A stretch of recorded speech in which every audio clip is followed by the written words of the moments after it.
बिस्मिल्लाहिर्रहमानिर्रहीम। दहम क्लास।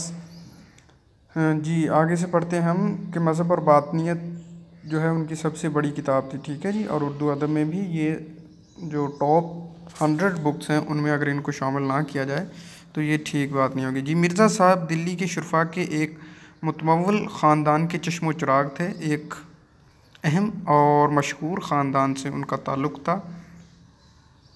अच्छा जी। तिराहा बैरम ख़ान से आगे बढ़कर एक रास्ता सीधे हाथ को मुड़ जाता है। इसी के नुक्कड़ पर मिर्ज़ा साहब का आबाई मकान है जी। ठीक है जी। जी मिर्ज़ा साहब जगह का नाम है तिराहा बैरम ख़ान से आगे बढ़कर। ठीक है जी।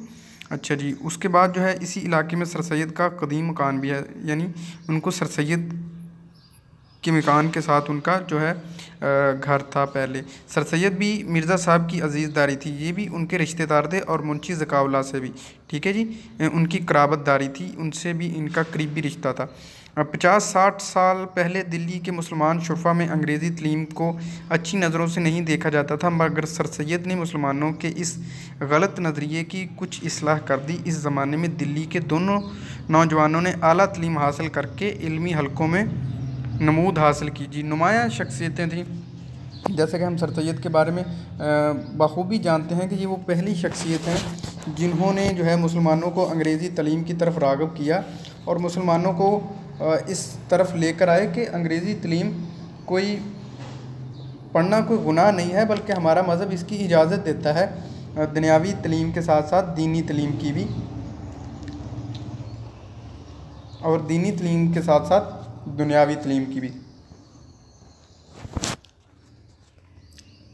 अच्छा जी। उसके बाद जो है प्रोफेसर मुश्ताक अहमद ज़ाहदी थे और दूसरे प्रोफेसर मिर्ज़ा मोहम्मद सईद थे। मिर्ज़ा साहब ने इस सदी के आगाज़ में लाहौर के गवर्नमेंट कॉलेज में तलीम हासिल की और उनके असातिज़ा में इल्लामा इकबाल भी थे जी। उनको ये भी शरफ़ हासिल था कि इकबाल के शागिर्द थे। अब इकबाल कितनी बड़ी शख्सियत हैं, तो उस्ताद का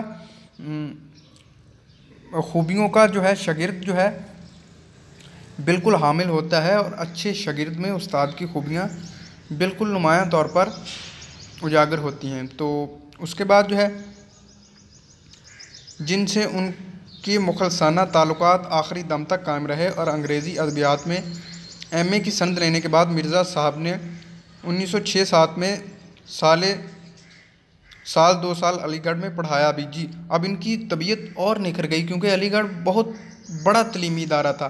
तहरीक पाकिस्तान के अंदर, तहरीक आज़ादी के अंदर जो है वो मुसलमानों के लिए जो अलीगढ़ ने कारनामे सर अंजाम दिए वो किसी और कॉलेज या यूनिवर्सिटी या इदारे ने नहीं दिए। और उसके बाद गवर्नमेंट कॉलेज लाहौर में ही अंग्रेज़ी के प्रोफेसर हो गए थे और पंजाब के बेशतर आला ओहदेदार मिर्ज़ा साहब के शागिर्द थे। ठीक है जी। पतरस और ताज, यानी ये दो शख्सियत, सैयद इम्तियाज़ अली ताज उर्दू अदब के बहुत बड़े ड्रामा नवीस हैं। आपने अनारकली नाम सुना होगा, इनका बहुत ही मशहूर ज़माना ड्रामा था। और पतरस बुखारी जो है उर्दू अदब में मज़ाह निगारी के हवाले से अंग्रेज़ी के ये भी मुदर्रिस थे, उस्ताद थे, और मज़ामीन पतरस के नाम से इनकी किताब है।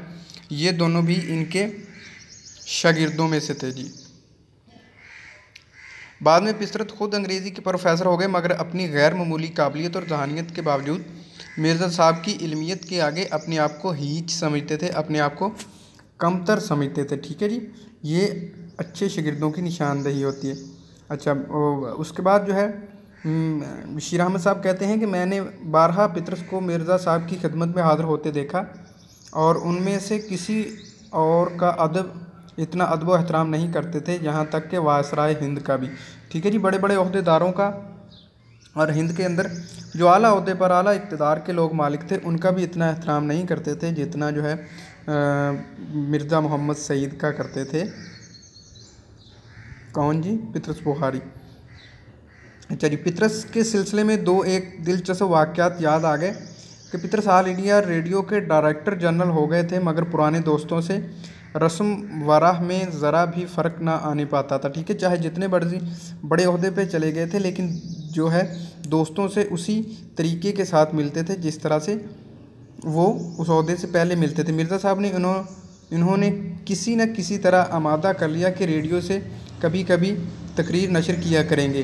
दो एक तकरीर के बाद मिर्ज़ा साहब ने कॉन्ट्रैक्ट वापस करने शुरू कर दिए।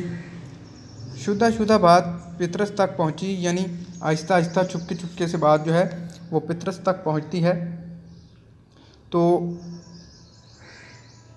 हाज़िर होकर वजह दरियाफ़्त की तो मिर्ज़ा साहब ने फरमाया, तुम्हें इस्लाह देने के बाद मुझे ये मंजूर नहीं कि तुम्हारे शागिर्द मुझे इस्लाह दें। पितरस ने बड़ी मुआज़रत की, मगर मिर्ज़ा साहब आइंदा नशर के लिए आमादा ना हुए और अगले दिन दफ्तर में क़यामत आ गई। पूरे स्टाफ को जमा करके इन्होंने ब्रॉडकास्टिंग के हुस्न अखलाक पर एक तवील लेक्चर दिया। बात तो खुल ही गई थी कि स्टेशन डायरेक्टर ने तकरीर के इंचार्ज को बुलाकर कहा कि अब अपनी खैरियत चाहते हो तो मिर्ज़ा साहब को मना लाओ। इसको मालूम नहीं था कि मिर्ज़ा साहब पितरस के उस्ताद हैं। हस्बे दस्तूर अपनी कार्रवाई दिखाने के लिए उनसे मुसवदे में से दो एक फ़िक्रे निकाल दिए थे। ठीक है जी, मुसवदा यानी उनकी लिखी हुई जो तहरीर थी, हाथ से लिखी हुई तहरीर। ठीक है जी, यानी वो बात ये करना चाहता है कि पितरस जब वहाँ पे कुछ तकारीर नशर करते थे तो उसमें से कुछ अल्फाज जो है उस डायरेक्टर ने जो है वो निकाल दिए थे। तो इस बात का मिर्ज़ा साहब ने बहुत जो है गुस्सा किया। अच्छा, उसके बाद जो है इन फ़िक्रों का निकालना उसका नौकरी से निकालने जाने का पेश खैमा हो गया।